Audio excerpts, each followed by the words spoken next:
The morning my hands started shaking, I blamed it on age. 63 years of turning wrenches will do that, I told myself. 40 years of wrestling engines, stripping bolts, and fighting rust had earned me a tremor or two. My father's hands shook in his final years. His father's did too. I figured it was just the Beckett inheritance catching up with me. What I didn't consider, what I refused to consider, was that someone in my own house was making me sick. It started the way most mornings did. I woke at 5:30 to the smell of coffee already brewed. The way Nadine always had it ready before I was even out of bed. 4 years of marriage and she hadn't missed a single morning. I used to think that was love. I used to think a lot of things. Morning, honey. She met me at the kitchen doorway in her robe, 2 mugs in her hands, steam curling in the early light.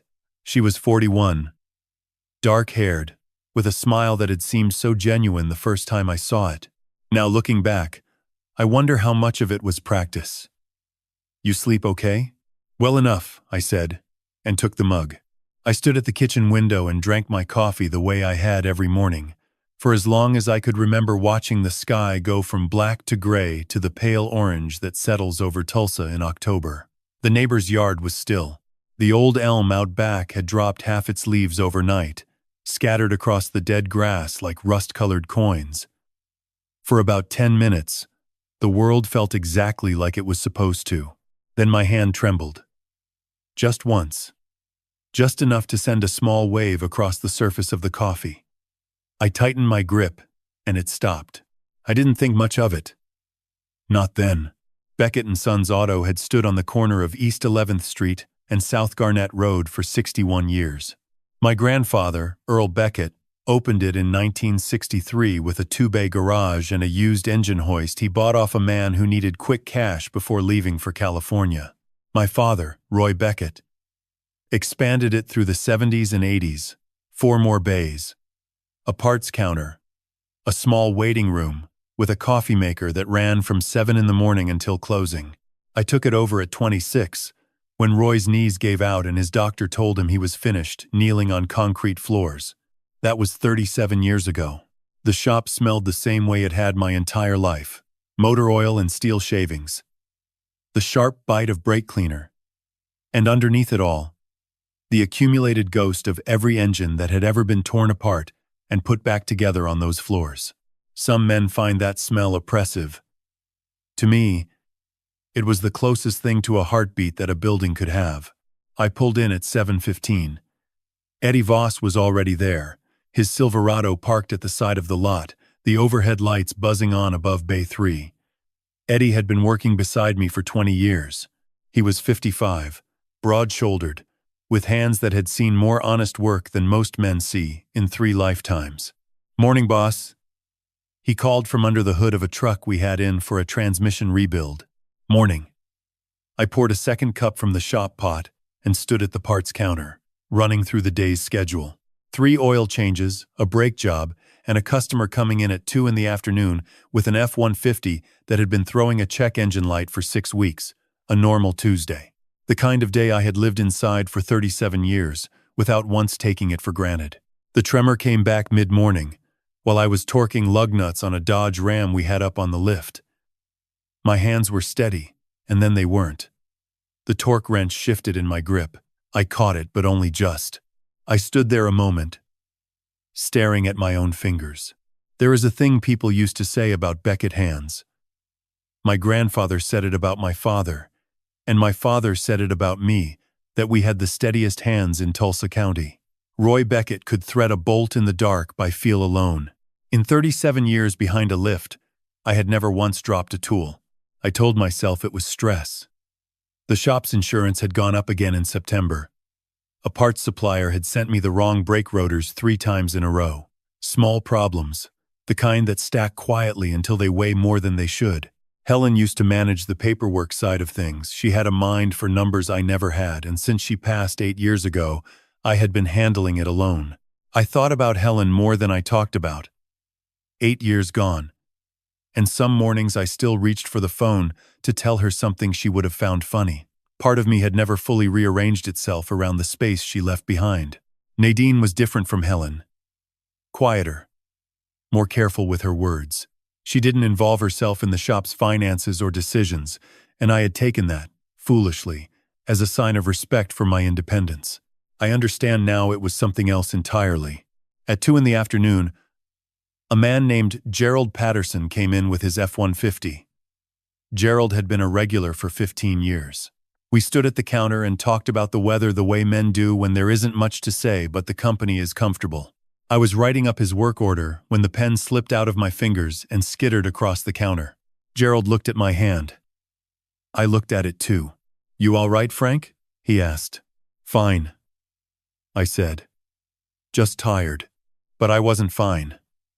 And somewhere beneath the hum of the lift and the ordinary sounds of a Tuesday afternoon, I already knew it. Beckett hands don't shake. They never have. Something was wrong. And it wasn't just age. Eddie Voss noticed it before I said a word about it. That was the thing about Eddie. He had spent 20 years listening to engines tell him what was wrong before the warning lights came on. A slight knock at idle. A hesitation between gears. A vibration that didn't belong, he caught all of it. He applied the same instinct to people, though he would never have put it that way himself. The morning after Gerald Patterson's visit, I came into the shop to find Eddie already watching me. Not staring, Eddie wasn't the type, but tracking. The way a mechanic watches a car pull into the lot, cataloging its movement before it even stops. "How's the hand?" he asked. I hadn't told him about dropping the pen. He had been in the back bay all afternoon. "Fine," I said, "because yesterday, when you were on the ROM, I saw you catch that torque wrench." He kept his eyes on the carburetor he was rebuilding, fingers working without looking. "You don't usually have to catch things." I set my coffee down on the parts counter. "I'm 63, Eddie. My grandfather was still doing roof work at 71. He looked up then. "You ought to see somebody." "I'll think about it." "You've been thinking about it for 2 weeks. I hadn't realized he was keeping count." He went back to the carburetor, and I went back to the schedule, and we let it go. Around noon, Nadine pulled up in her white Camry. She did this sometimes brought lunch from the deli on Peoria, or sandwiches wrapped in wax paper. It was the kind of gesture I had once found endearing. She came in carrying a brown bag and a thermos, moving through the shop the way she always did, like she owned a small piece of it just by being there. "I thought you boys could use something warm," she said, setting the bag on the counter. She touched my arm as she said it, a gentle squeeze above the elbow. "How are you feeling today, sweetheart? Any better?" "Same as always. You looked a little pale this morning." She poured coffee from the thermos into the shop's spare mug, added the 2 sugars she knew I took, and held it out with a smile. "You need to slow down." Eddie came out from the back bay and nodded at her. "Ma'am." "Eddie."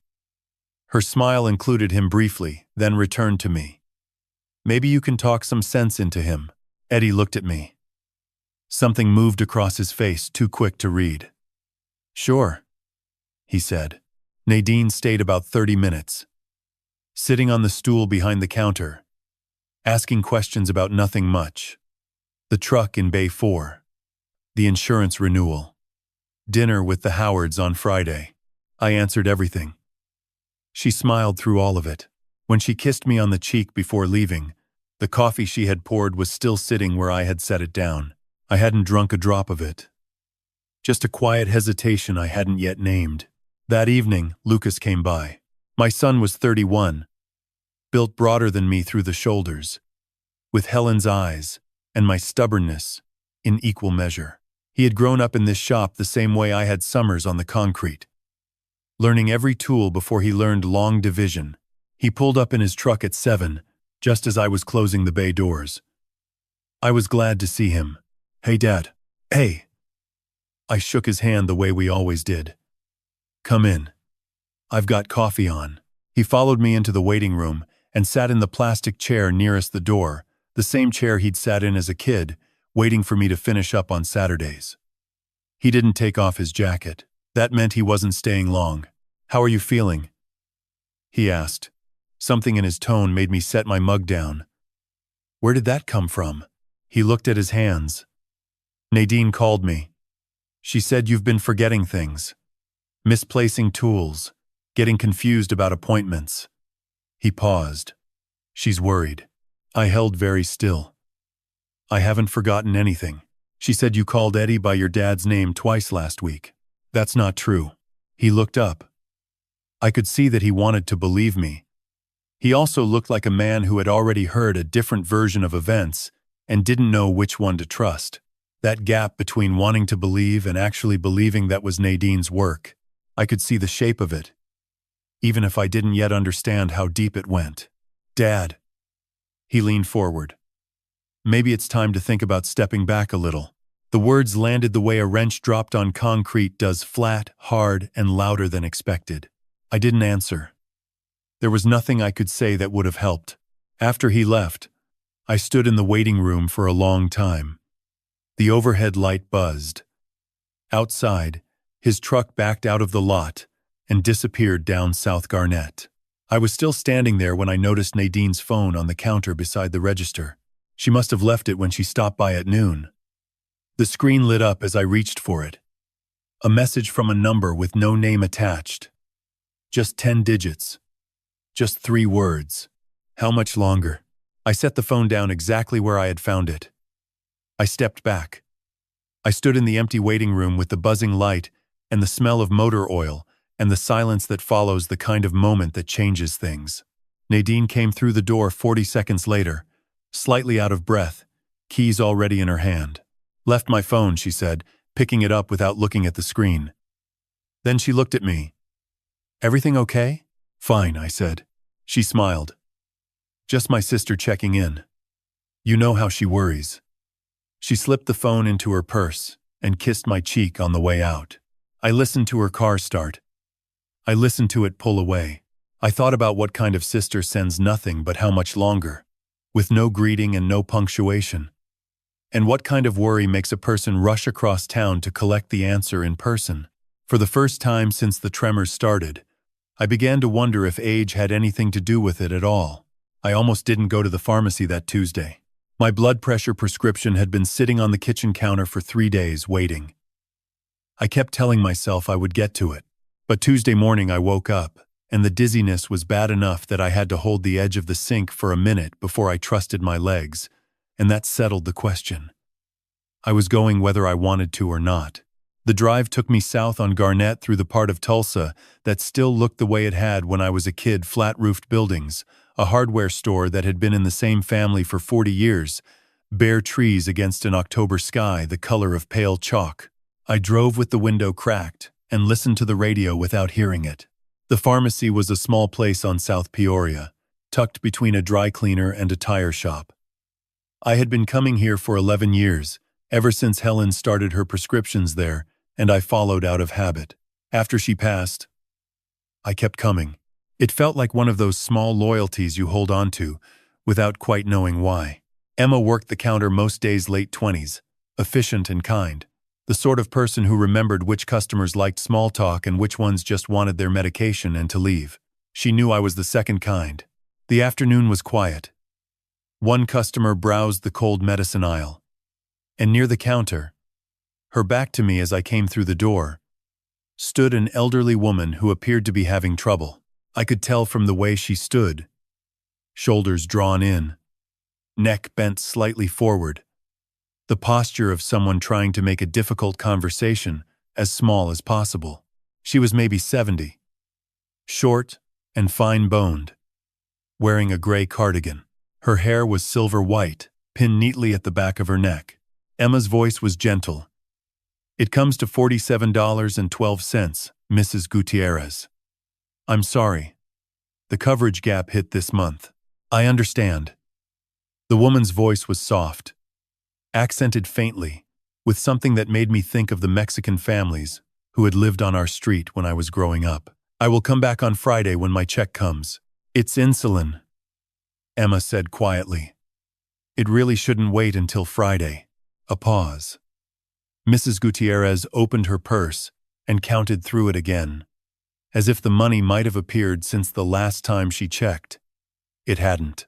My father believed a person helped when they were standing close enough to help. He never made speeches about it. He just did it, and expected his son to do the same. "Excuse me," I said, stepping up beside her. "Let me take care of that." Both women turned. Emma looked relieved. Mrs. Gutierrez looked at me with dark eyes that were sharp and steady and somewhat unsettling in their directness. She was older than I had thought, closer to 75, with a face weathered into something precise and watchful. "Sir." "I couldn't," she began. "It's no trouble at all," I said. I already had my wallet out. "We all need a hand sometimes." She studied me for a moment. There was something in her expression I couldn't place. Not gratitude. Something closer to recognition. "Thank you," she said. "You are very kind." Emma rang up both prescriptions together and I paid without thinking much more about it. The older woman collected her small bag and held it against her chest. We exchanged a brief nod. The kind strangers exchange when a small kindness is complete, and I turned to sign my receipt. I was still holding the pen when I felt her hand close around my forearm. Her grip was stronger than I expected from a woman her size. Her fingers were cold through my jacket sleeve. She had come back from the door, moved so quietly I hadn't heard her, and she was standing very close. Her face tilted up toward mine. Her voice barely above a whisper. "The woman who makes your coffee every morning," she said. Each word came out carefully, like something that had been thought through many times before being spoken. "Watch what she puts in the cup." I went very still. "And don't sign anything," she added. "Not a single page. Not until you know what it says, and why." Her eyes held mine. They were dark brown, almost black, and absolutely clear. There was no confusion in them, no vagueness. Whatever else this woman was, she was not confused. "I'm sorry," I said. "How do you—" But she released my arm and walked out through the door in the time it took me to finish the sentence. The bell above the door chimed once. By the time I reached the window, the sidewalk was empty in both directions. I stood at the counter for a moment, aware that my heart was going faster than it should. "Emma." I turned around. "That woman, do you know her?" Emma looked up from her computer. "Mrs. Gutierrez? She's been coming in for a few months. Moved to the area recently, I think. Always pays cash." She paused. "Is everything all right?" "Fine," I said. "Just curious." I walked out to my truck and sat without starting the engine. The afternoon traffic moved past on Peoria. "The woman who makes your coffee every morning." She hadn't said a woman. She hadn't said your wife. She had said the woman who makes your coffee every morning, which meant she knew there was a specific woman, a specific ritual, a specific cup. "Don't sign anything." 3 days ago, Nadine had set a stack of papers on the kitchen table and called them insurance forms. I started the truck and pulled out onto Peoria and drove north toward the shop. The radio played something I wasn't hearing. The old woman's words followed me the whole way home like a passenger I hadn't invited and couldn't ask to leave. How had she known about the coffee? How had she known about Nadine? I didn't have a single answer. But I was beginning to understand that the questions mattered more than I had realized until right now. That night, for the first time in 4 years, I didn't drink my wife's coffee. I sat at the kitchen table after dinner and turned the mug in my hands and thought about what the old woman at the pharmacy had said. Not a woman. The woman who makes your coffee every morning. The specificity of it was what I kept circling back to. A confused person doesn't speak that precisely. A confused person says things that drift. What Alma Gutierrez had said came out like it had been prepared. Like she had been waiting for the right moment to say it and had made sure she wouldn't waste the chance. I watched the steam rising from the mug. Then I got up, walked to the sink, and poured it down the drain. Nadine was in the living room watching television. She didn't see me do it. I went to bed and lay awake for a long time, listening to the house settle and thinking about what kind of man I was becoming. The kind who dumped his wife's coffee down the sink because a stranger at a pharmacy told him to. I felt foolish. I also felt something else I didn't have a name for yet. The next morning, she made the coffee the way she always did. I carried the mug to my truck, drove 2 blocks, and poured it out the window onto the curb. By that afternoon, I noticed that my hands were steadier. I told myself it was probably nothing. Sleep, maybe. Or the fact that I had been worrying less, which wasn't true, but I told myself that anyway. The mind finds reasons. It doesn't like the alternative. The second morning I did the same thing. Accepted the mug, thanked her, drove to the shop, and poured it out in the parking lot before going inside. By noon, my head was clearer than it had been in weeks. The particular fog I had been walking through, the one I had blamed on stress, on grief, on getting older, had thinned enough that I could see the edges of it for the first time. And what I saw on the other side of it was simple and frightening. I had been thinking through cotton batting for months, and I had not even known it was happening. Eddie noticed. He didn't say anything directly that wasn't his way, but he watched me work that afternoon, with an expression I recognized as cautious relief. The way a man looks when something he was worried about seems to be getting better, and he's not sure yet whether to trust it. "You seem more yourself today," he said. Around 3 in the afternoon. "Sleeping better," I said. He nodded once and went back to what he was doing. On the third morning, something changed. I was standing at the kitchen counter, waiting for Nadine to bring the coffee the way she always did. She had her back to me, working near the stove. On the wall beside the refrigerator hung an old mirror that Helen had bought at a flea market 20 years ago, oval, wooden-framed, slightly tilted. Helen had put it there because she said the kitchen needed more light. I had never moved it. I was looking at the mirror without thinking about it, the way you look at things in rooms you know too well. And in it, in the reflected image of the kitchen behind me, I watched my wife open a small drawer beneath the counter. The one where we kept the takeout menus and expired coupons, take out something I couldn't quite identify, and tip it carefully into the mug she was preparing. It happened quickly, her hand moving. The small, deliberate motion of adding something. The drawer closing. Then she turned around with her usual smile. "Here you go, sweetheart. Nice and hot." I took the mug. I thanked her. I carried it to the truck and sat in the driveway for a long time before I started the engine. My hands, I noticed, were steady. Steadier than they had been in months. It turned out I had been right about the sleep. I just had the cause completely backward. I drove to the shop and parked in the lot and sat there without going inside. I set the mug on the dashboard and looked at it. The coffee was ordinary in every way, dark, hot steam rising in the cold morning air. It looked the same as every cup she had ever handed me. The drawer beneath the counter. The careful motion. The small things she had taken out and put in before turning around. I thought about the dizziness, the tremors, the fog in my head that had lifted the moment I stopped drinking what she gave me. I thought about the days when the fog was worst, and tried to remember if there was a pattern, if it was worse after mornings at home and better on days I came in early before she was awake. There was a pattern. I just hadn't been looking for it. I thought about Lucas telling me Nadine was worried about me. About how she stood at the shop counter with her thermos and her 2 sugars and her smile. I thought about a message on a phone that said nothing except how much longer. My hands stopped shaking that morning. They had stopped the day I stopped drinking the coffee she made me. But the rest of me, the part that was not made of muscle and bone, the part that had trusted this woman and called her family, that part was trembling in a way I didn't know how to stop. I knew then that the woman I shared my bed with was trying to kill me. I didn't know why. I didn't know who was helping her. I didn't know how long it had been going on, or how close I had already come to the end of it. But I knew. And I couldn't unknow it. Eddie Voss had been fixing engines beside me for 20 years. He could hear a failing gasket from across the shop, diagnose a transmission problem from the sound of a car turning into the lot, tell you what was wrong with a fuel system before he had touched a single component. He was the best mechanic I had ever known, and I had known a lot of them.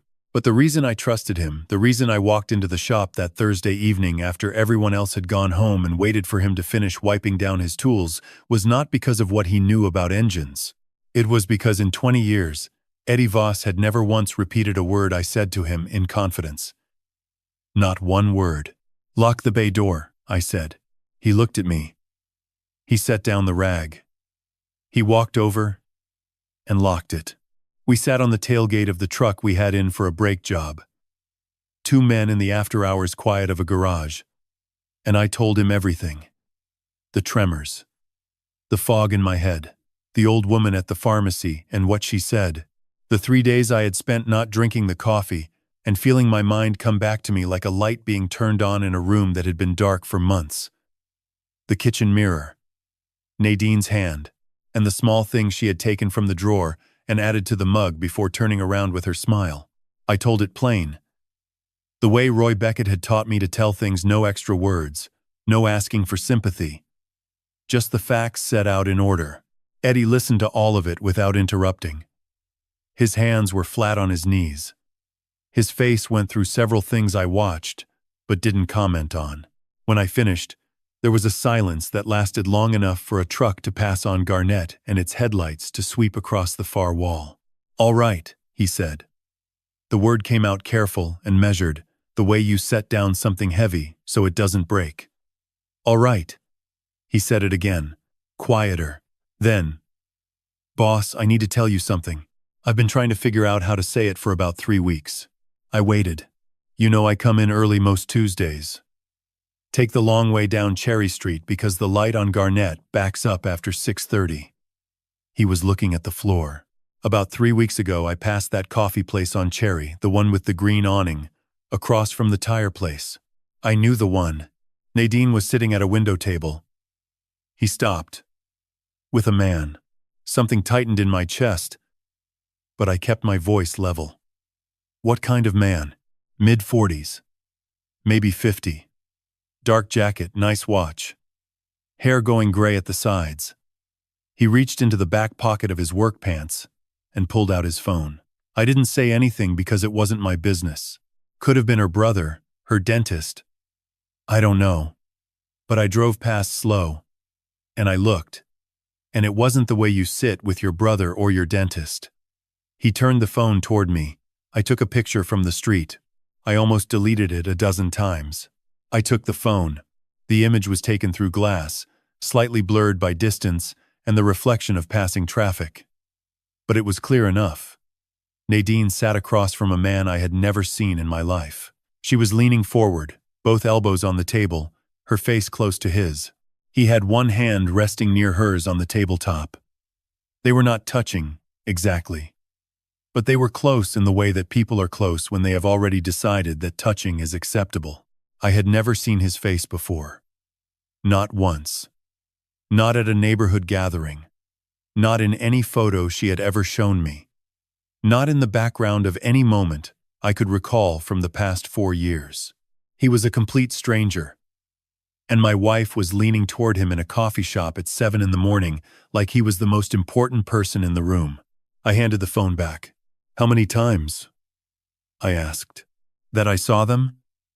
He shifted on the tailgate. 3. Always the same place. Always early.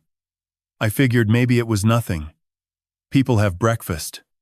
He paused.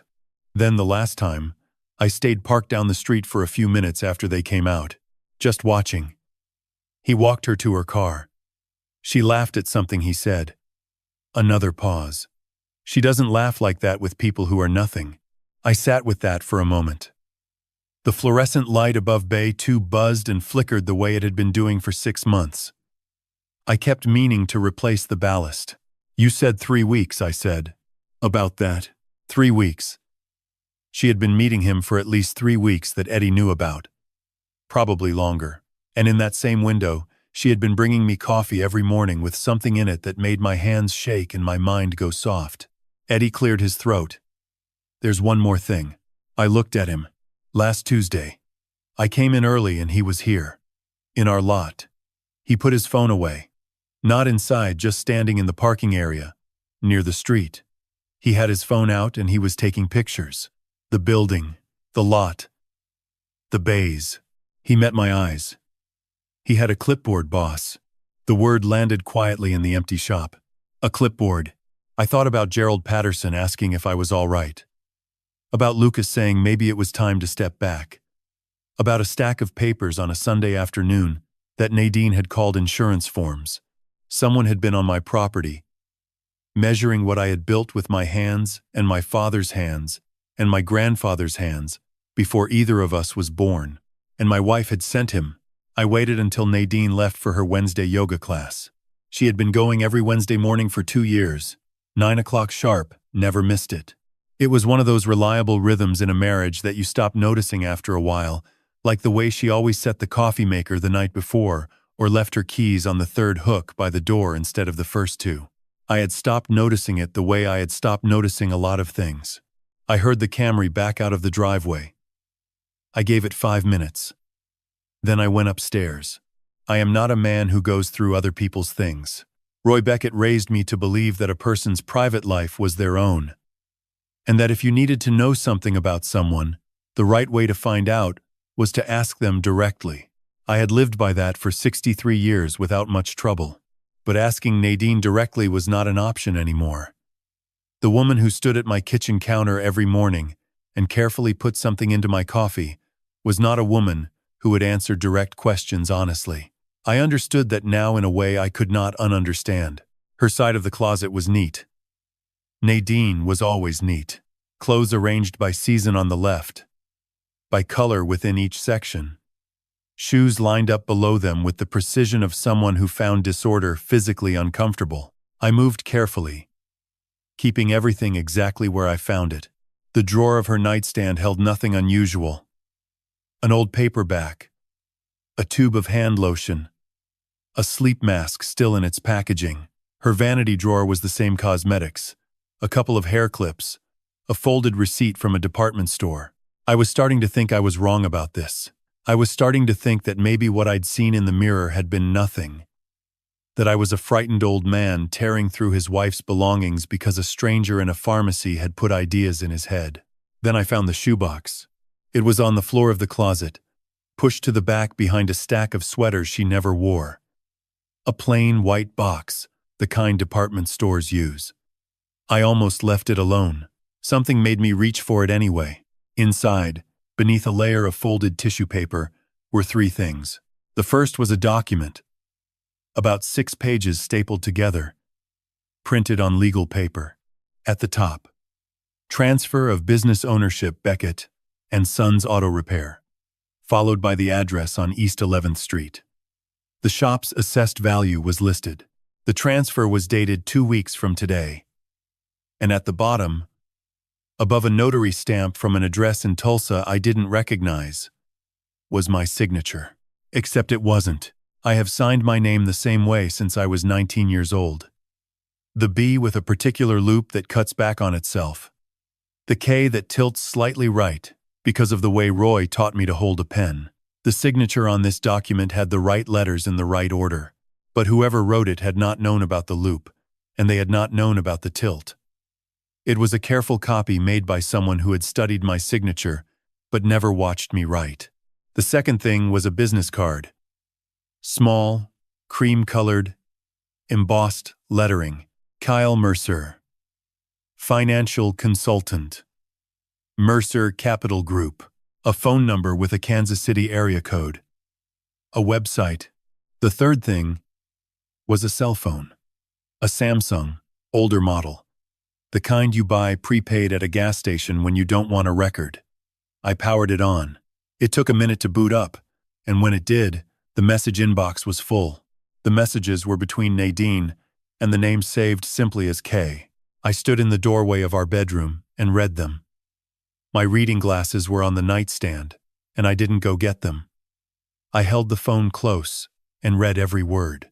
The earliest messages, from about 3 months back, were careful and businesslike. Timelines, property assessments, questions about the notary. As the weeks passed, they became less careful, more impatient. One from Kyle, sent 2 Saturdays ago. Once he signs the insurance papers, we file the transfer. 2 weeks, and we're done. Nadine's reply. He keeps stalling. Says his eyes are bothering him. Kyle, give it a few more days. The stuff you're using takes time. I set the phone down on the bed for a moment. I looked at the ceiling. I picked the phone back up The most recent message from Kyle was sent 4 days ago, the morning after Nadine had put the papers in front of me, and I had told her my eyes were too blurry to read them. If he doesn't sign willingly, we go to Plan B. I know a doctor in Broken Arrow who can have him declared mentally unfit within 30 days. Either way, the shop transfers before Christmas. Stop worrying. Nadine's reply had come 11 minutes later. Okay. Let's give it one more week. I'll handle it. I photographed every page of the transfer document. I photographed every message on the phone. I put everything back exactly where I found it. Replaced the tissue paper, set the shoebox back behind the sweaters with the same 1/4 inch of floor space on each side. Then I went downstairs and sat at the kitchen table and waited. 40 minutes later, I heard the Camry in the driveway. Nadine came in through the side door, still in her yoga clothes, a reusable bag from the grocery store in one hand. She was bright-eyed and warm from exercise, the way she always was on Wednesdays. Hey, honey. She set the bag on the counter and began unpacking it. I stopped at Whole Foods on the way back. Made you that butternut squash soup you like. I'll heat it up for lunch. She smiled at me over her shoulder. I looked at the bag. I looked at the container of soup she was setting on the counter. That sounds great, I said, and I thought about what Kyle Mercer had written. Give it one more week. I'll handle it. I wondered what, exactly, she had already decided to handle. Judge Ray Dawson had known my father before I was born. They had met in 1958. Two young men from Tulsa County who found themselves on the same jury for a property dispute that lasted 11 days. Roy Beckett had come home from that case, convinced that Ray Dawson was the most rigorous thinker he had ever sat in a room with, and they had been friends for 50 years after that, until Roy died. I had inherited the friendship the way I had inherited the shop, not by asking for it, but because it was simply there, and it belonged to the family. Dawson was 75 now. He had served on the district court for 22 years before retiring, and he lived in a Tudor-style house on South Rockford in the Maple Ridge neighborhood. The kind of house that had been built to last and had done exactly that. The front porch was wide. The gutters were clean.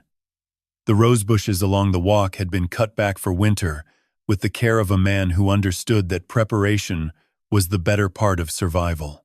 He answered the door before I knocked. That was Ray Dawson. He watched the street from his study window, and he always knew when someone was coming up the walk. Frank.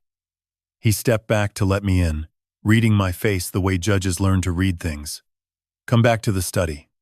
I'll get you coffee. I'm fine on coffee, I said. He looked at me another moment. Whiskey, then. I didn't argue. His study was floor-to-ceiling bookshelves on 3 walls, a desk that had once belonged to his father, and 2 leather chairs that had molded themselves over decades to the shapes of serious conversations. I had sat in this room exactly 3 times before in my life, once when Roy died, once when I was thinking about the shop's incorporation, and once when Helen was first diagnosed and I didn't know where else to go. I sat down and laid my phone on the desk between us. I need your help, I said. And I need you to tell me honestly if what I'm looking at is what I think it is. He poured 2 glasses of bourbon without looking away from me. Then he sat and picked up the phone and began scrolling through the photographs I had taken that morning. He said nothing for a long time. He enlarged the signature page of the transfer document and looked at it for nearly 2 minutes. Then set the phone down and picked up a notepad from the desk. Sign your name, he said, pushing the notepad toward me. I signed it. He looked at my signature, then back at the photo of the document. Left-handed, he said. Your B closes differently than a right-handed person's. The angle of the downstroke. He tapped the phone screen. Whoever forged this studied your signature carefully. They matched the letter shapes and the spacing, but they didn't have you in front of them when they did it, so they couldn't replicate the pressure variation or the left-hand slant. A handwriting analyst would catch it in 10 minutes. He put the notepad aside. This is a forgery, Frank. A competent one, but a forgery. I already knew that. Hearing him say it with the weight of 22 years on the bench behind it was different, though. It made it more real in the way that things become more real when someone who knows their business confirms what you feared. "The man on the business card," I said. "Kyle Mercer. Mercer Capital Group." Dawson turned to his computer, an older desktop he kept on the credenza behind the desk, and typed for several minutes without speaking. I drank the bourbon and watched the gray light come through the study window and listened to the clock on the mantel tick. "Kyle Mercer," Dawson said slowly, reading from the screen. "Also operating as Kyle Marsden. Also as K.L. Marcus, at least once." He leaned closer to the monitor. "Missouri, 2018. Fraud conviction, suspended sentence, restitution ordered. A machine shop in Springfield. Owner lost the business within 6 months of first contact." He scrolled further. "Arkansas, 2020. Similar pattern. A family-owned HVAC company in Fayetteville. That case didn't go to conviction. The owner withdrew the complaint." He paused. "The owner died 4 months later. Heart failure, according to the death certificate." The room was very quiet. "Texas, 2022. Dawson continued. "A tire and auto business in Wichita Falls. The case is listed as settled out of court. The previous owner is deceased. Also, heart failure." He turned around in his chair and looked at me. "2 businesses," I said. "2 dead owners. Both men in their 60s. Both with documented health concerns prior to the incidents." He set his hands flat on the desk. "Both cases closed without criminal charges related to the deaths." I thought about the coffee, about the drawer beneath the counter and Nadine's careful hand, about how long this had already been going on. "He's done this before," I said. "This is what he does." "Yes." Dawson's voice was even. "Judges learn to keep their voices even when they are telling people terrible things. Frank, before you take any of this to the police, you need one more piece of evidence. The fraud and the forgery. I can help you build that case. But what will turn this from a property crime into something much more serious is proof of what's been going into your coffee." He folded his hands. "Medical documentation of poisoning. Lab results. Something that can't be argued away." He looked at me steadily. "Do you know anyone in medicine? Someone you trust completely, who will do this quietly and quickly?" I thought about it. The only person who had warned me about the coffee was a woman I had met once at a pharmacy counter, whose last name was Gutierrez, who lived somewhere on Route 66 west of town, and whose first name I might not have even remembered if I hadn't been turning it over in my head every day since she spoke it. "I might," I said. "I just don't know how to find her." Nadine brought the papers on a Sunday. She always chose Sundays. I had been thinking about that since the night I found the shoebox, about the timing of things, about the days she chose to do what she did, and why. Sundays felt safe.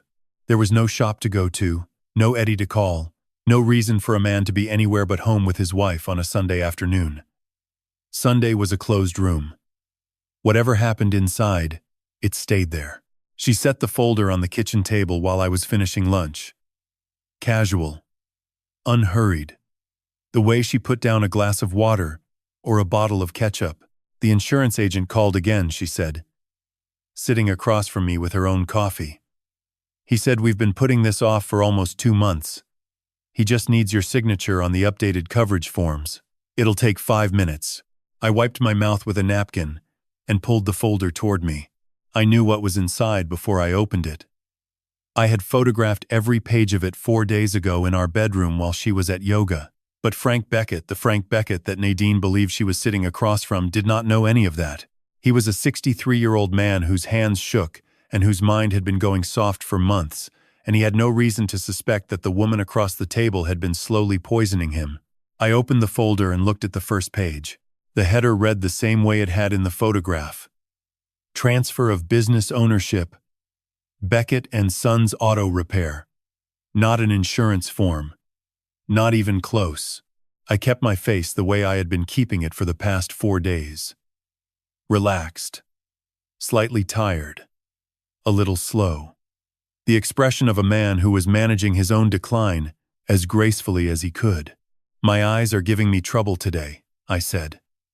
I set the folder down and rubbed the bridge of my nose. The light in here. I keep meaning to get a stronger bulb. It's not a long document. Her voice was still pleasant, but I caught the faint edge beneath it. Not anger. Not yet. More like impatience, being very carefully managed. You don't need to read every word. It's just the coverage update. I'm sure it's fine, I said.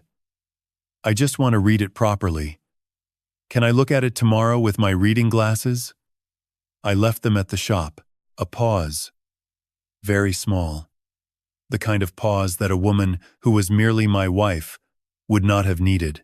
Of course, she said. Whatever you need, honey. She refilled my coffee without being asked. She was smiling when she did it. I thanked her and didn't drink it. The rest of the afternoon passed the way Sunday afternoons do, slowly, in patches of television and occasional conversation, and the particular quiet that falls over a house when two people in it are both pretending. I was pretending not to know. I don't know exactly what Nadine was pretending, that she was happy maybe, that things were going according to plan. After supper, while I was watching the news in the living room, I heard her go out to the garage. Our garage was connected to the kitchen by a side door, and the walls were thin. She had started making phone calls out there about 2 months ago. I had assumed at the time that she simply wanted privacy. Now I understood that she had wanted distance, enough distance that a man sitting in front of his television wouldn't be able to hear what she was saying. I turned the volume down on the television and sat still. Her voice came through the wall in fragments, the way voices do through shared structures, not every word, but enough words. I heard her say his name. Kyle. I heard her say not yet, and I heard her say he didn't sign, and I heard the particular sharpness that came into her voice when she was working through a problem that wasn't resolving fast enough. Then clear enough that I could make out each word individually. If he doesn't sign by Friday, we move to the doctor. Kyle, I can't keep doing this much longer. The doses aren't working fast enough. I sat in the quiet living room with the television showing footage of somewhere I wasn't paying attention to. The doses aren't working fast enough. Not even the pretense of another word for it. Not vitamins. Not supplements. Not anything that could be explained away. Doses. She had said it to him the way you say a word to someone who already knows exactly what it means, in a room you think no one else can hear. I heard her say a few more things I couldn't make out. And then the garage door opened and closed, and her footsteps came back through the kitchen. She appeared in the living room doorway a moment later, her phone in her hand, her expression reset to something light and pleasant. Anything good on? She asked. Nothing much, I said. She sat in the armchair across from me and tucked her feet underneath herself and looked at the television. Friday. She had said Friday. That was 5 days. 5 days before she gave up on the coffee and the papers and moved to a doctor in Broken Arrow who would look at my shaking hands and my foggy thinking and my slightly unsteady walk and write down on a form that I was no longer capable of, managing my own affairs. That was 5 days before the shop, the building, the equipment, and 61 years of the Beckett name on a sign above a garage door became a line item on a transfer document with a forged signature. 5 days to find Alma Gutierrez. 5 days to get lab results that could turn a property crime into an attempted murder charge. 5 days to save everything Roy Beckett had built and everything his father had built before him. I watched the television and said nothing, and let Nadine believe that the man sitting across from her was running out of time. She wasn't wrong. She just didn't understand who the clock was running out on. Lucas called me Tuesday morning. He didn't say hello. I'm coming by the shop, he said. I need to talk to you. There was something in his voice I didn't recognize at first. Not the cold distance I had heard the last time he came to see me, but something harder than that. Resolved. Like a man who has thought something through carefully and arrived at a conclusion he doesn't enjoy, but intends to act on anyway. I'll be here, I said. He came at 11, parked out front. Walked in without stopping at the counter, the way he usually did. I walked him to the back office, a closet with a desk, file cabinets, a lamp that had belonged to my father. I pulled the door partly shut. Lucas sat in the folding chair. He put his elbows on his knees and looked at his hands for a moment before he looked at me. Nadine called me last week, he said. And the week before. She's been telling me things, Dad. About the shop. About what she's been seeing at home. He stopped. She's scared. She doesn't need to be scared, I said. She found you sitting in the truck in the driveway for 40 minutes last Thursday. You didn't know she was watching. She said you were just sitting there, not moving. I had been sitting in the truck last Thursday, thinking about the message on Nadine's burner phone. But I couldn't say that. I was thinking, I said. People are allowed to sit and think. She also said you forgot Gerald Patterson's name when he came in for his truck. A man you've known for 15 years. I was tired, and Eddie told her you dropped a torque wrench a few weeks ago. He didn't mean to say it. She asked him how you were doing, and he mentioned it. I looked at my son's face. He was not doing this out of cruelty. He was doing this because a woman he trusted had handed him a story. Piece by careful piece. Over several weeks. And he had assembled it into something that looked like the truth. That was the part that hurt. Not that he believed it, but that she had built it so well. She set up an appointment with a doctor, Lucas continued. A specialist. Over in Broken Arrow. She said you've been resistant to going, but she thinks it's important to get an evaluation. He met my eyes. I think she's right. Broken Arrow. The doctor Kyle mentioned in his message to Nadine. The one who could have a man declared mentally unfit within 30 days. I'm not going to that doctor, I said. Dad, I'm not going. Lucas leaned back and let out a long breath. He looked around the small office at the file cabinets, at Roy's old lamp, at the framed photograph on the desk of 3 generations of Beckett men standing in front of the garage the year I took it over. She also said, "You've been resisting signing some financial documents. Insurance updates. The documents are fine. I just want to read them properly, then read them and sign them. Why does it have to be a whole thing?" Something in his tone, the slight exasperation of a son who had been told by his stepmother that his father was declining, and had started to hear evidence of it everywhere, made it difficult to stay quiet. Because I'm 63 years old, I said, and I've been running this shop since before you were born, and I have the right to read a document before I sign my name to it. Nobody is saying you don't. Then stop pushing. A silence. The radio in the shop played something low and indistinct. I'm not pushing, Lucas said quietly. I'm worried about you. You're alone out here for long stretches, and nobody knows what kind of shape you're actually in. I almost told him then. I came so close, I could feel the words forming. I wanted to take out my phone and show him the photographs from the shoebox. I wanted to say, "Son, the woman you're worried about me for is the reason you're worried in the first place." But Ray Dawson had told me clearly, "Don't tell anyone until we have the lab results." Not because Lucas wasn't trustworthy, but because Nadine had been working on him for weeks. And a frightened son might say something to the wrong person without meaning to. So I held it. "I appreciate you coming," I said. "I know you mean well." He stood, and for a moment I saw Helen's eyes in his face, that expression she used to have when she was trying to figure out what I wasn't saying. "You're too proud," he said. His voice had gone quiet. "You've always been too proud to ask for help. Same as you were too proud to deal with things honestly when Mom was sick. You just pushed through and expected everyone to follow." He paused. "Look where that got all of us." The words landed and sat there. I didn't answer them. There was no answer that would have helped. He walked out. I heard the front door close. Through the window, I watched his truck back out and disappear down Garnett. Eddie appeared in the doorway and looked at me. "Give me a minute," I said. He nodded and went back to work. I sat in the back office with Roy's old lamp and thought about my son, who believed he was protecting me, and my wife, who had handed him that belief like a gift she'd wrapped herself. 4 days until Friday. 4 days to find Alma Gutierrez and get the proof that Dawson needed before the woman I'd married finished what she had started. I didn't have time to sit here. I got up and went back to work. Helen used to say that God sends help in the strangest packages. She said it the first time she met Eddie, a 20-year-old with grease under his fingernails who turned out to be the best hire I ever made. Helen believed the world was held together by invisible threads, and that if you paid attention, you could sometimes see them pull taut. I thought about her saying that on the drive out toward Route 66 West, Emma at the pharmacy had given me what she had. Without much hesitation, an address, more or less. Route 66 West, past the second light, after the grain elevator. There's a small trailer park. She wrote it on the back of a receipt.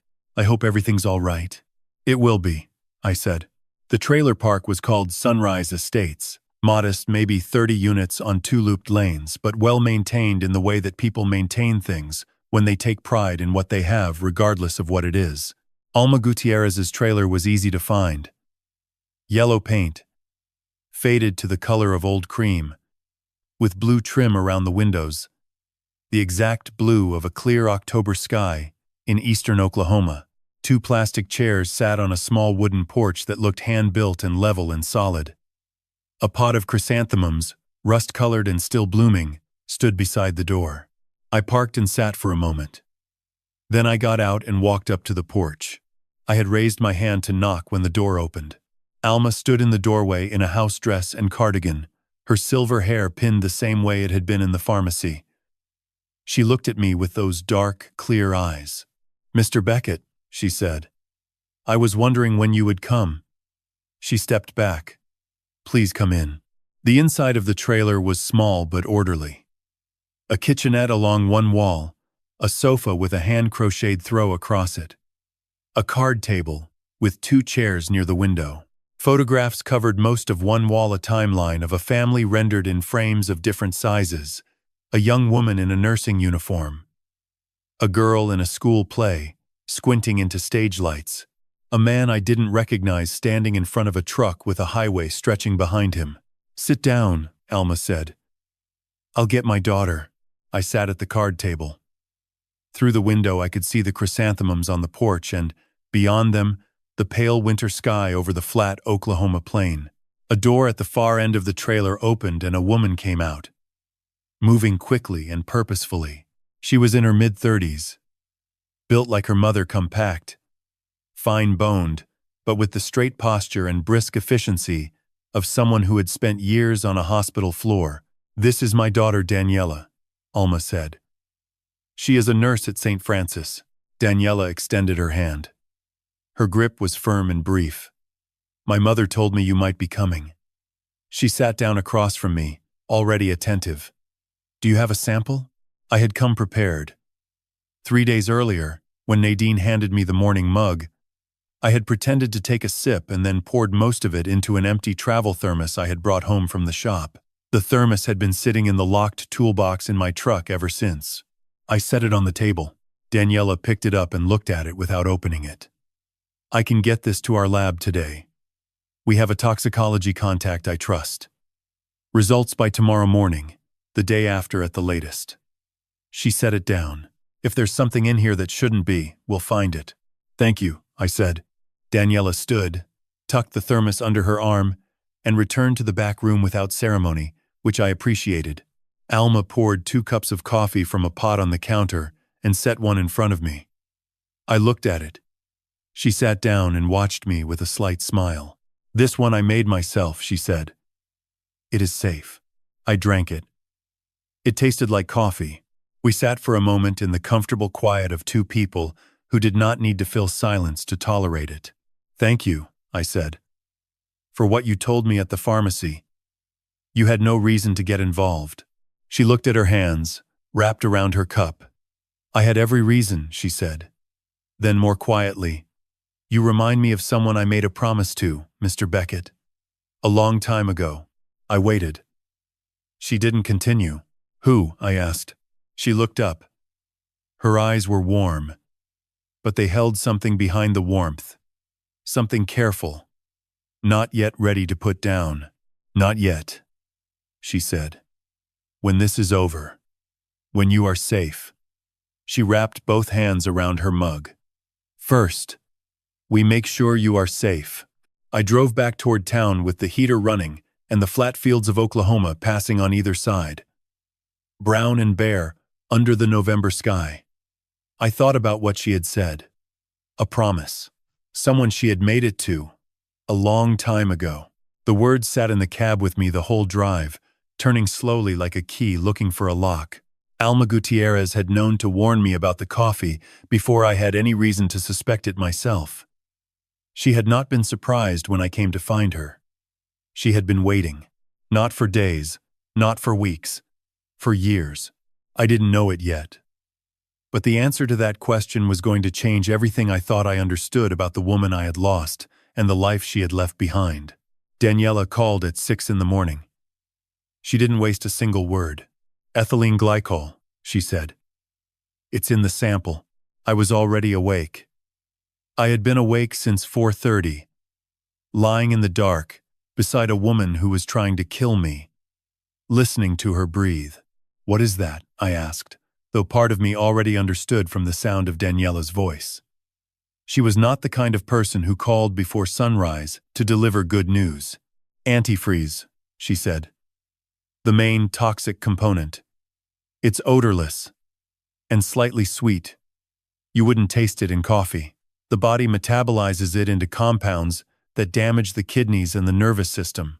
Small doses over time cause exactly what you've been experiencing. The tremors, the confusion, the fatigue. Left untreated, the cumulative effect on the kidneys is fatal. A pause. Based on the concentration in your sample and the duration of your symptoms, you've been ingesting it for somewhere between 2 and 3 months. 2 to 3 months. I sat down on the edge of the bed. Nadine was still asleep. I could hear her breathing. How certain are you? I asked. The toxicology report is unambiguous, Daniela said. I've documented everything. I can have a printed copy to you within the hour. Another pause. Briefer. Mr. Beckett, you need to go to the police today. I had been building toward this for 10 days. I had the forged transfer document. The photographs of messages on Nadine's burner phone. Eddie's photos of her meetings with Kyle, and Dawson's research on Mercer's record across 3 states. Now I had lab results showing my wife had been putting antifreeze in my coffee. I had enough. I met Daniela at a diner on South Peoria, and she handed me a sealed envelope, the printed toxicology report. She sat across from me while I read it.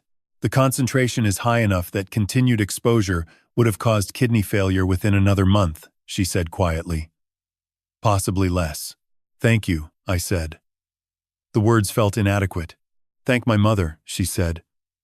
I'm just the one with lab access. She left without eating. I sat with the envelope for a moment, then put it in the inside pocket of my jacket and drove downtown. The Tulsa Police Department's Criminal Investigations Division was on East 2nd Street. I told the officer at the desk I needed to report an ongoing poisoning and a fraud. It was time-sensitive. Detective Carl Rowan came down 20 minutes later. He was in his late 40s. Lean. With the particular patience of a man who had learned that people told him more if he didn't rush them. He led me to a small room with a table, 2 chairs, and a window facing a parking structure. I laid it all out. The lab results first, then the photographs from the burner phone, then Eddie's photos of Nadine and Kyle at the Cherry Street Cafe. Then Kyle's photo in my parking lot, the forged transfer document, Dawson's research on Kyle Mercer's criminal history across 3 states. Rowan listened without interrupting. He took notes in a small spiral notebook, not looking up between details. When I finished, he went back through everything a second time, asking precise questions about dates and locations. Then he sat back and looked at me. The toxicology report alone gives us probable cause, he said. Combined with everything else, this is a solid case. He paused. Here's the problem. Right now, all we have on Mercer is a prior record and circumstantial connection to your wife. What will make this airtight is catching them in the act of completing the fraud. Mercer physically present when the transfer is attempted. Both of them implicated in a transaction they can't walk back from. I can do that, I said. He looked at me steadily.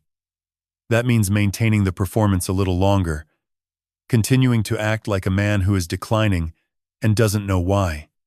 He paused, which includes appearing to still be drinking the coffee. There's a deadline, I told him. She told Kyle that if I don't sign by Friday, they move to a doctor in Broken Arrow who will have me declared incompetent. That's 3 days. Rowan nodded, already writing. Then we move fast. I'll open a formal investigation today, get surveillance in place, and be ready to move by Thursday night at the latest. He looked up. Can you hold it together for 3 more days? I looked down at my hands, resting flat on the table between us. 3 weeks ago, they had shaken badly enough that I had dropped a pen in front of a customer who had known me for 15 years. Now they were steady. I've been holding it together for 2 months without knowing what I was dealing with, I said. 3 days with a plan is easier than that. Rowan allowed himself a small, dry expression that wasn't quite a smile. Fair enough. He closed the notebook. One more thing.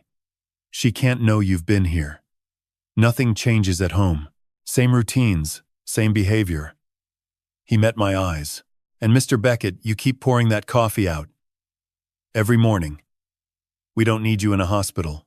Understood, I said. I walked out into the November air and stood on the sidewalk for a moment, watching traffic move on East 2nd Street. 3 days. 3 days. And it would be over one way or the other. I got in my truck and drove home to the woman who was trying to kill me and told her the soup last night had been wonderful and that I was going to try to read those insurance papers this weekend. She smiled and said that sounded perfect. Playing dead while staying alive is harder than it sounds. The problem is the body. My hands had stopped shaking and my head had cleared, and I moved through the shop with the steadiness I had always had, and none of that was something I could simply switch off because it was inconvenient. I had spent 2.5 months deteriorating in ways I hadn't understood, and now that the cause had been removed, my body was doing what bodies do. It was getting better. And Nadine was watching. She noticed on the first morning. I was at the kitchen counter, going through the motions of getting ready for work, and she brought me the coffee the way she always did. I accepted it with both hands the way I always did. And something in how I took the mug must have been slightly different, steadier, quicker, because she looked at my hands and then at my face with an expression I had learned to read over 4 years of marriage. You look better today, she said. Do I? I set the mug down without drinking and started looking for my keys. Must have slept well. Have you been sleeping well? Better than usual. She was quiet for a moment.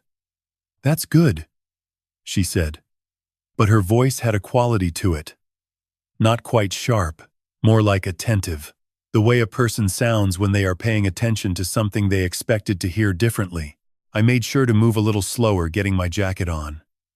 I let my hand linger on the doorframe a second longer than necessary when I went out. Small concessions to the performance. I was not good at performing. Helen used to say I was the worst liar she had ever met, which was a quality she said she appreciated. Now, I was finding it less convenient.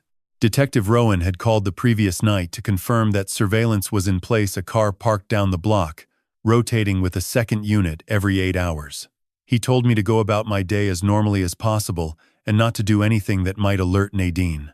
I had thanked him and gone to bed next to the woman who had been poisoning me and lay awake for most of the night. The second day passed without incident. The third day, Nadine made soup. She brought it to the shop at noon, which she had done before and which should not have alarmed me. But something about the timing felt different. She had never come 2 days in a row, and the previous day's visit had ended with a conversation that had been slightly more pointed than usual. She set the container on the parts counter and served it into a bowl she brought from home, ladling it herself while I washed my hands at the utility sink. Butternut squash, she said. I made it this morning. I sat down at the counter and picked up the spoon. The soup smelled good. It looked perfectly ordinary. The last time she had brought soup, I had eaten it without thinking, and had spent 2 days afterward feeling worse than I had in weeks. I understood now why.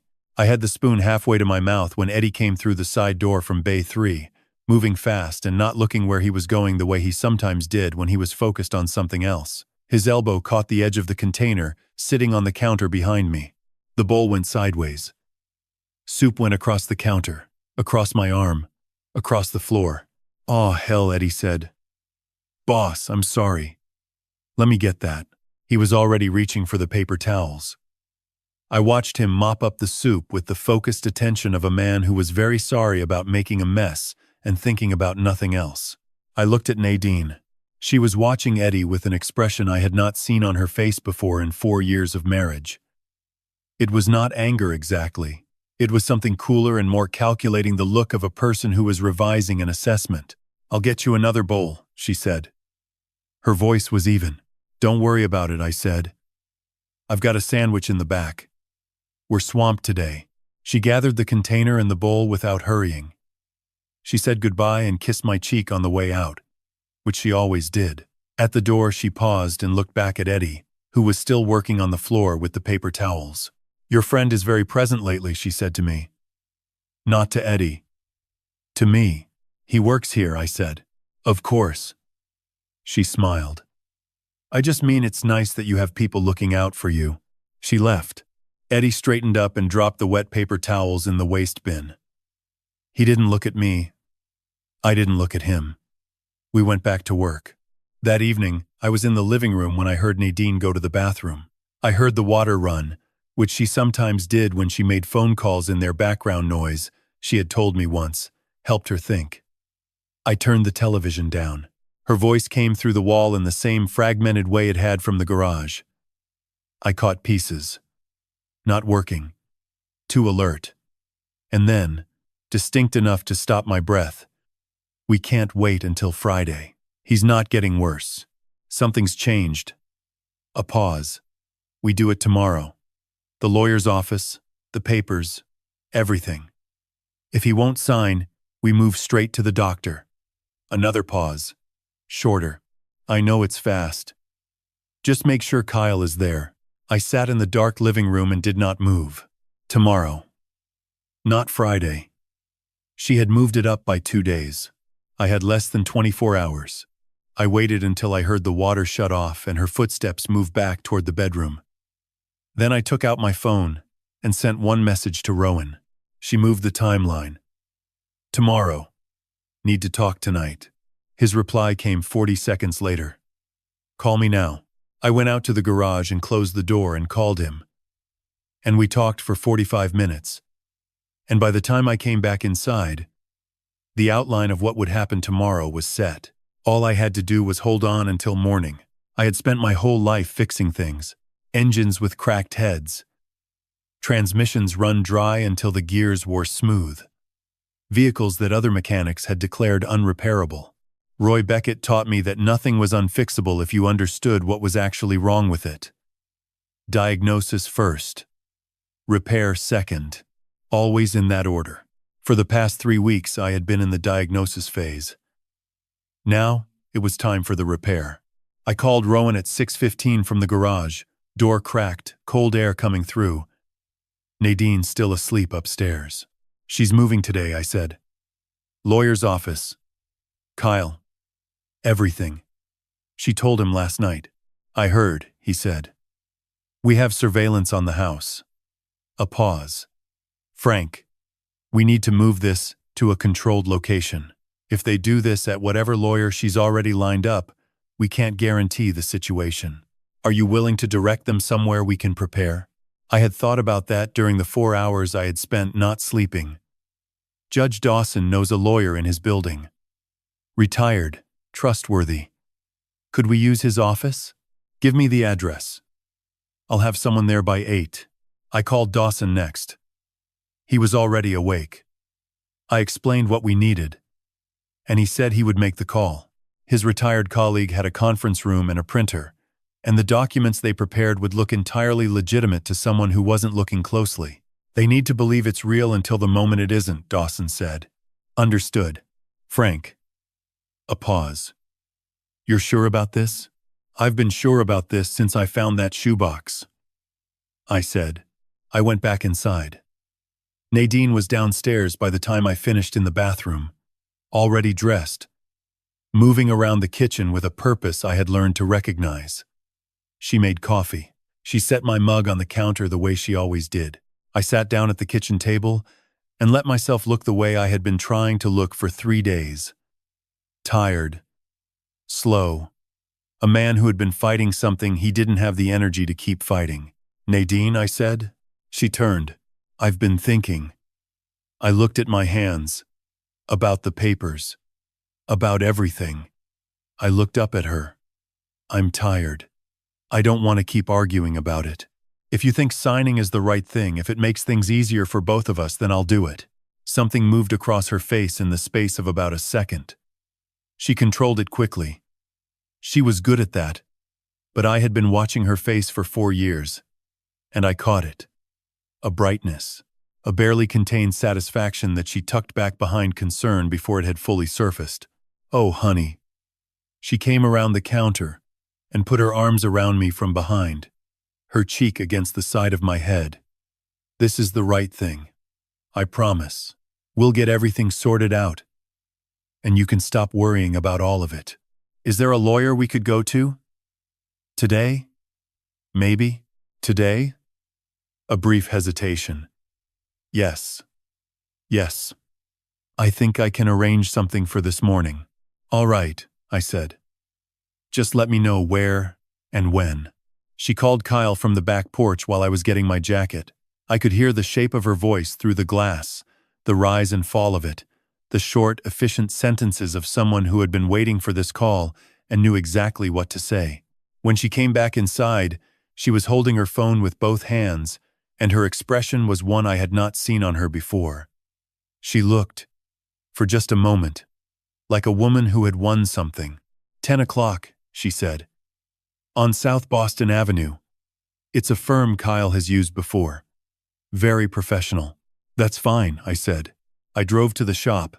It was just after 8, and the November light was thin and gray, and the shop was empty.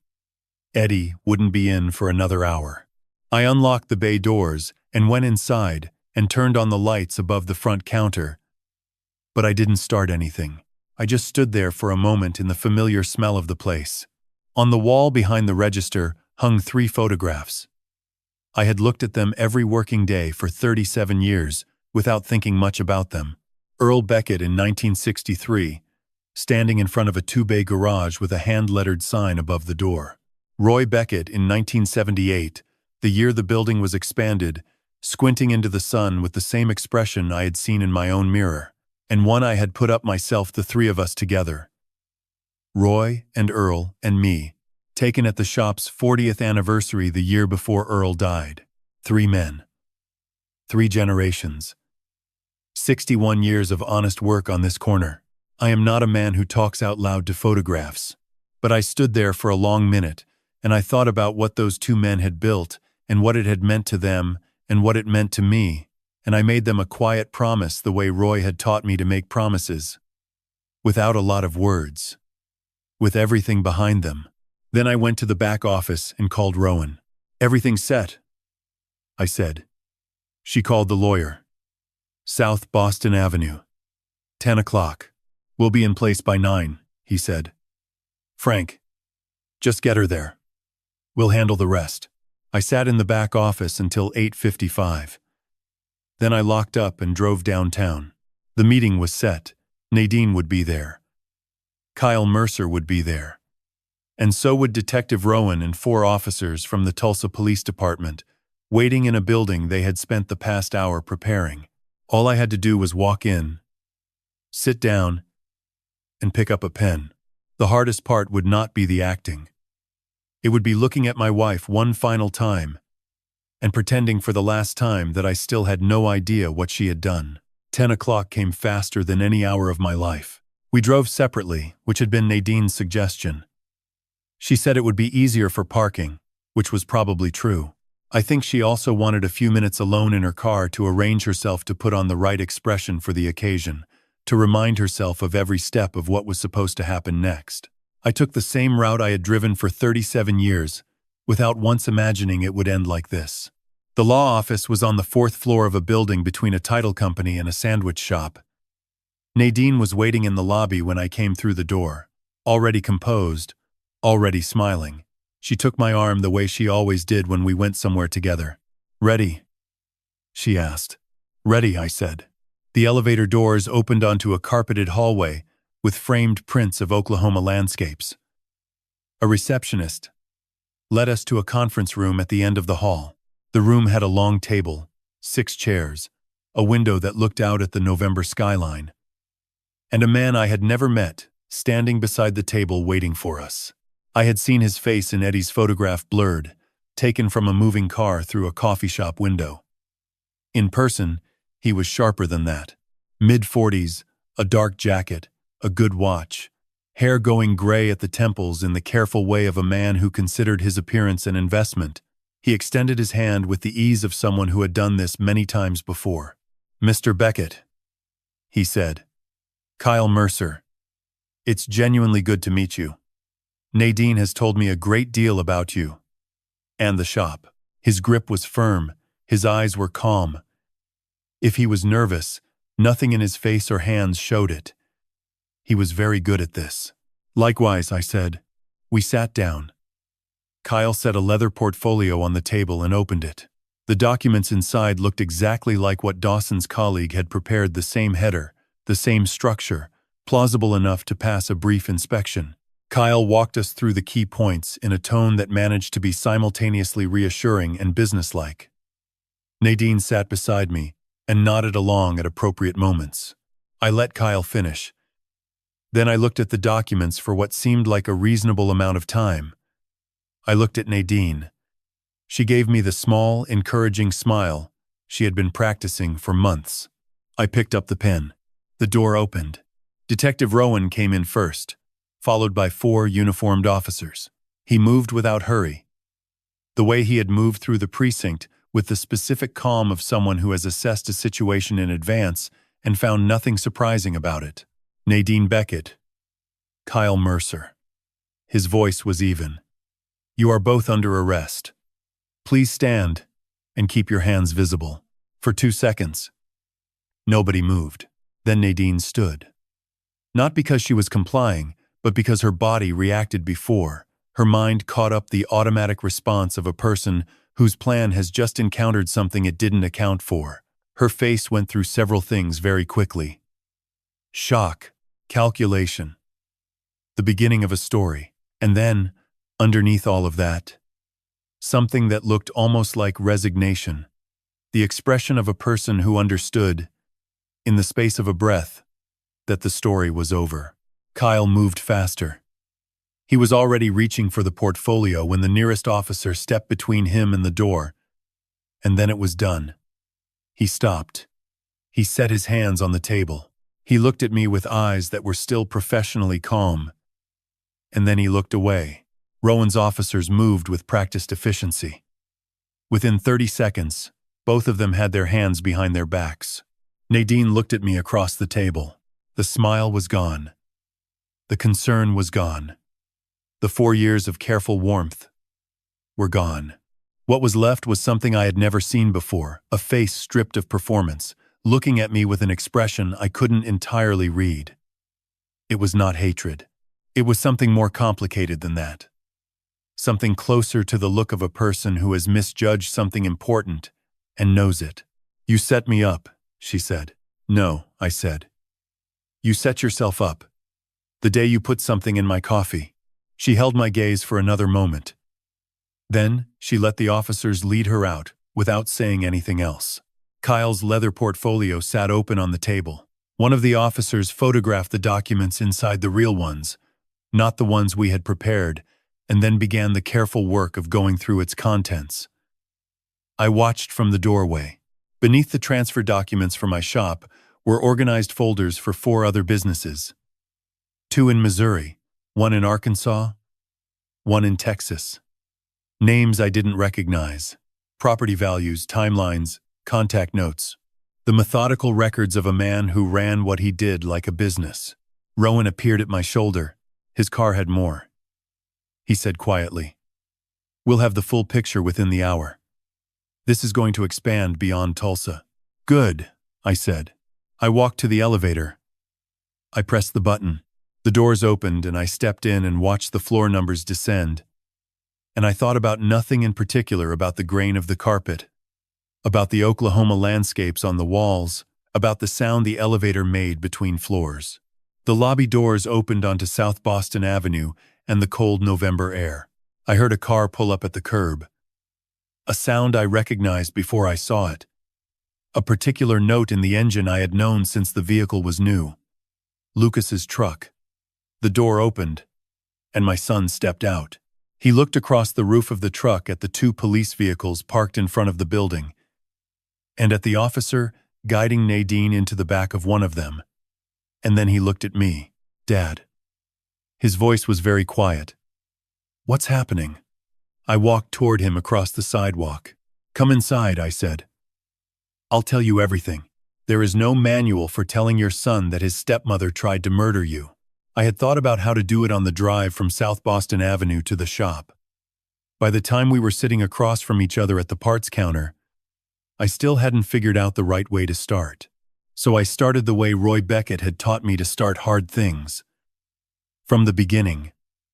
Without decorating it. I told him about the coffee. The tremors, the fog, the 3 days I had spent not drinking what Nadine gave me and feeling my mind return. The kitchen mirror. Alma, at the pharmacy. Eddie's photographs. The shoebox in Nadine's closet. Judge Dawson and the forged signature. Kyle Mercer's record across 3 states. Daniela's call at 6 in the morning and the word she had used, ethylene glycol. Rowan, and the 4 other names in Kyle's portfolio. Lucas listened to all of it without interrupting. He sat very still. The way he did when he was processing something, a habit since he was 8 years old, that particular stillness that came over him when the world had changed shape and he needed time to find his footing in it. When I finished, he was quiet for a long time. "She called me every week," he said finally. His voice was flat and careful. The voice of a man keeping a lid on something. "For 2 months. She would ask how you seemed when I came by. Whether you'd mentioned the shop finances, whether you'd talked about updating your will." He stopped. "I thought she was worried about you. I told her your medication schedule. I told her where you kept the property deed." He looked at me. "She asked which drawer." I hadn't known that last part. But it explained things I had wondered. About how Nadine had known exactly where to look, exactly when to act. He understood what I was not saying. "I helped her," he said. The words came out stripped down. "I didn't know it, but I helped her. She was very good at what she did," I said. "She would have found another way even without you. That's not the point." His jaw tightened.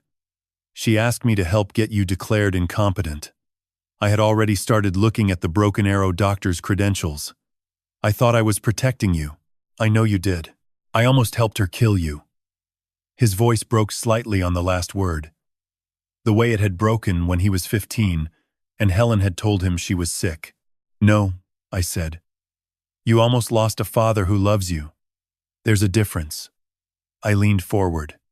"She fooled us both, son. She was patient. And she was careful. And she built something that looked like concern. You can't fault yourself for believing it." He looked at the counter between us for a long moment. Then he looked up. "I said terrible things to you," he said. "In this office. About Mom. You were frightened for me," I said. "And she handed you the exact words she knew would land hardest." I paused. "Your mother would have understood." He nodded once, very slowly. Then he got up and came around the counter and put his arms around me the way he hadn't done since he was a teenager. And I held on to my son in the shop that 3 generations of Beckett men had built, and neither of us said anything for a while. Eddie came in around 2, took one look at the situation, went directly to the coffee maker, poured 2 cups, and set them on the counter without comment. That was Eddie. By evening, word had moved through the community the way it moves in a city large enough to feel anonymous but small enough that certain people know certain other people. Walter from the auto parts supply called and said he was glad I was all right. 2 former customers left voicemails. A man I barely knew from the neighborhood left a note in the shop mailbox that said simply, "Heard what happened. Stand tall." Lucas stayed through dinner. We talked about ordinary things. The shop, A clutch job coming in the following week. The roof repair I'd been putting off. The conversation of men who have been through something and are testing whether the ground is still solid. He left at 8. I sat on the front porch and watched the stars appear over the Tulsa skyline through the November haze. My phone buzzed at 9:15. Rowan. Kyle Mercer gave a full confession this afternoon, he said. He flipped on everything. The fraud, the poisoning, the forgery, and Frank. A pause. The 2 deaths in Missouri and Arkansas. The ones classified as heart failure. His voice was level. They weren't. He admitted to both. Nadine knew about at least one of them before she got involved with him. She knew, I said. We'll have the full charges ready within 48 hours. I wanted you to hear it from me before it hits the news. I thanked him and set the phone down on the railing. It was worse than I had thought. It still wasn't over, but I was sitting on my porch. I was breathing the cold November air and listening to the neighborhood settle into quiet. My hands, resting on my knees in the dark, were perfectly still. For tonight, that was enough. The courtroom smelled like floor wax and cold coffee. Not so different from a hospital waiting room, I thought when I walked in the first morning.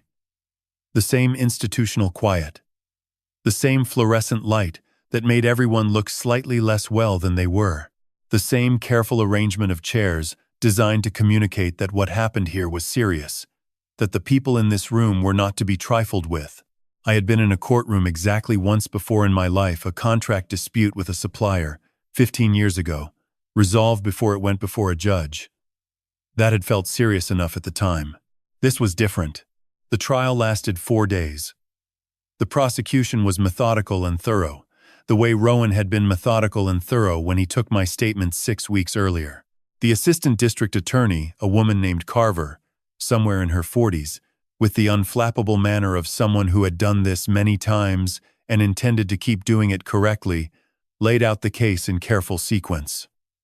The forged transfer document. The toxicology results.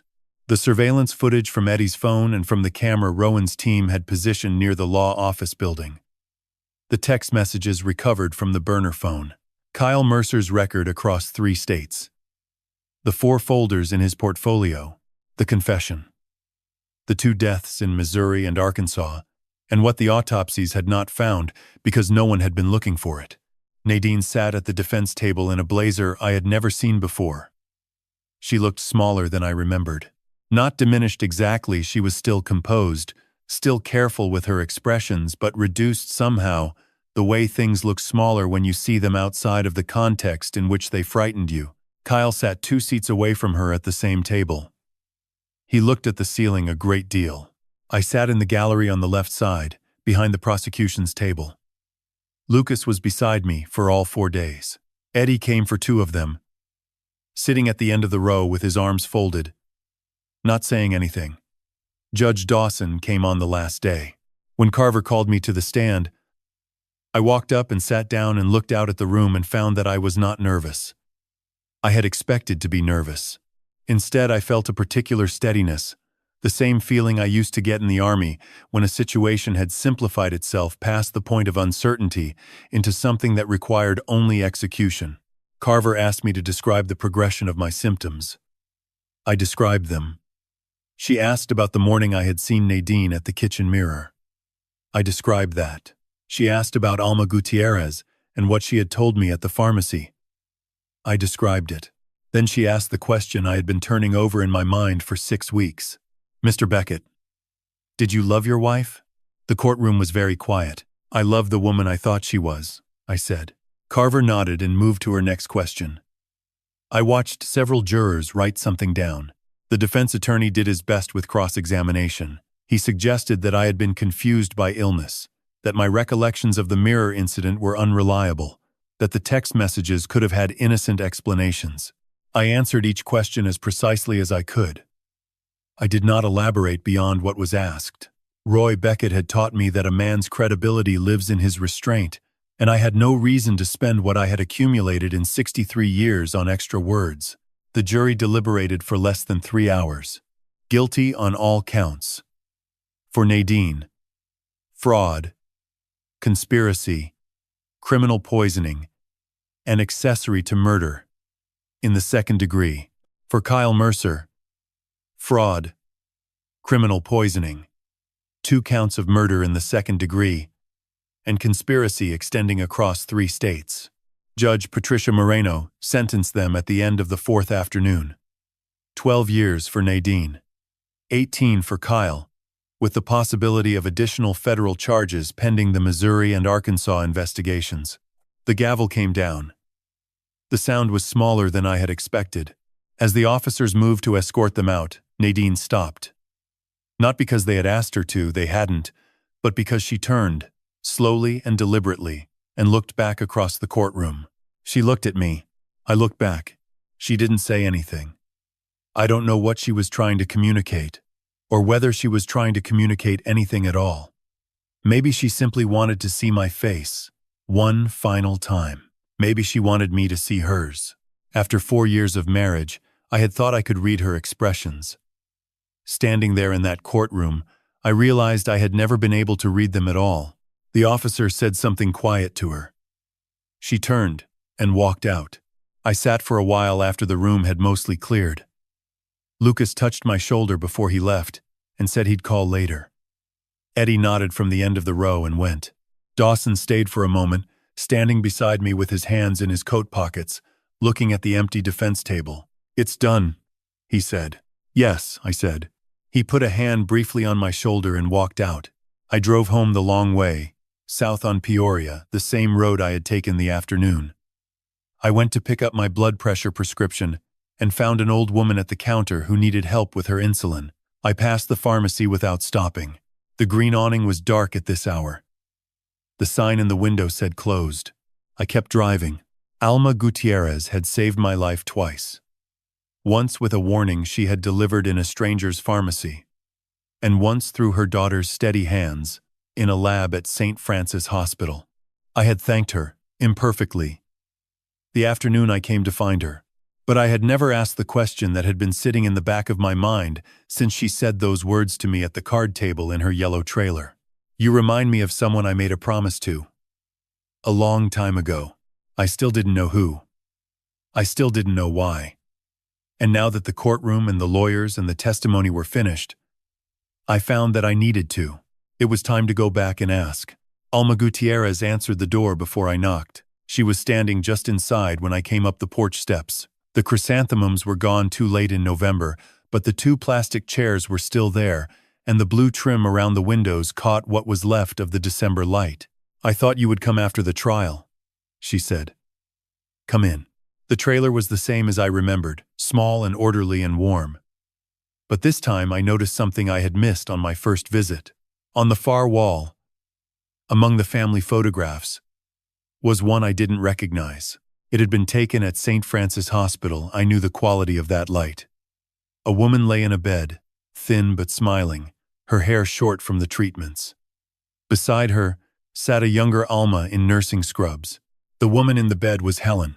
I stood in front of that photograph for a long time. "Sit down, Frank," Alma said quietly behind me. She had never used my first name before. I sat. She sat across from me.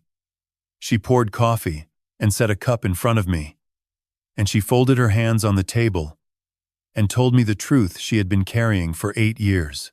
"I was assigned to your wife in the last 6 weeks of her life," she said. "I was a hospice nurse at St. Francis for 22 years. Helen was my patient, but she became my friend." She paused. "She talked about you every day, how you took over the shop from your father, how you came to the hospital every single day, even when she told you to rest." Her voice was steady, but soft. "She loved you in a way I don't often see. Completely. Without reservation." I looked at my hands. They were flat on the table. Steady. 2 days before she passed, Alma continued. She asked me to sit with her in the evening. She took my hand and said something I have thought about every day since. She met my eyes. She said, "He is the strongest man I know, but he trusts too easily.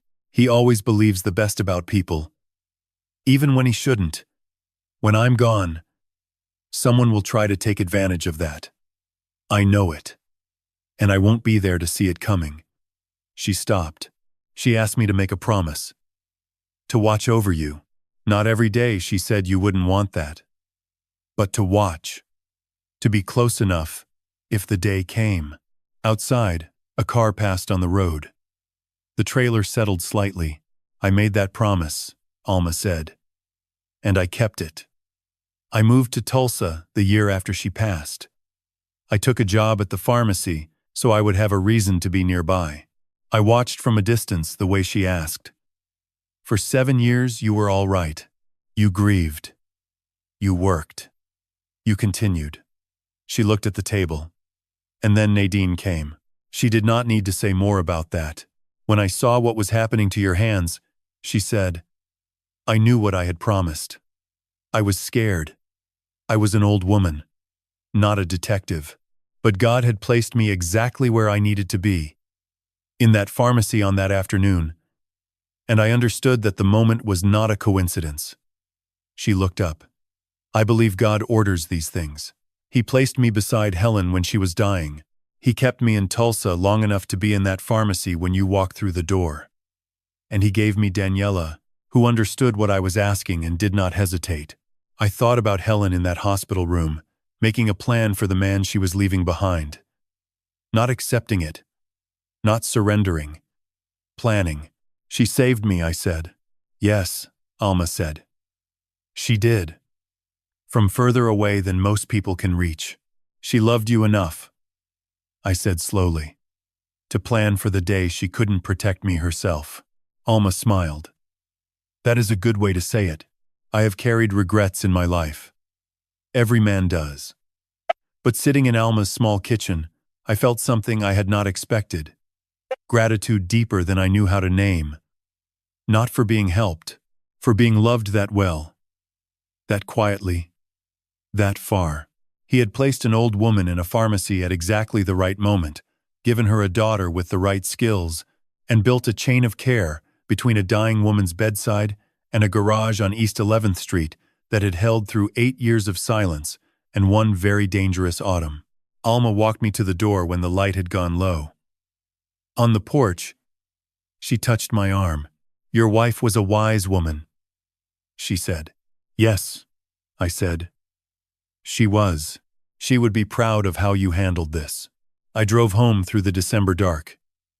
I called Lucas, and we talked for an hour about nothing important, which was the best conversation I'd had in years. 3 weeks later, Alma Gutierrez came to Beckett Sons Auto for the first time. She sat on the stool behind the parts counter and looked around at the photographs on the wall and at Eddie working in Bay 2 and at the shop that 3 generations of Beckett men had refused to give up. So, she said, is the coffee here any good? I make it myself, I said. She raised an eyebrow. Only if you let me make it this time. I laughed. It surprised me. I hadn't laughed like that since before the tremors started. That evening I sat on the front porch and watched the last light leave the Tulsa sky, a cup of coffee warm in my steady hands. If this story reached you tonight, hold on to one thing. The people who love you most don't always protect you while they're alive. Sometimes they protect you from further away than that. Sometimes the protection comes years later, in a stranger's kindness, in a daughter's steady hands, in a warning at a pharmacy counter that makes no sense until suddenly it makes all the sense in the world. Pay attention to those moments. That's where God does his quietest and most important work. If this story moved you, leave a comment below. I read everyone. And if you know someone who needs to hear it, share it with them tonight. Some stories are meant to travel. My hands don't shake anymore.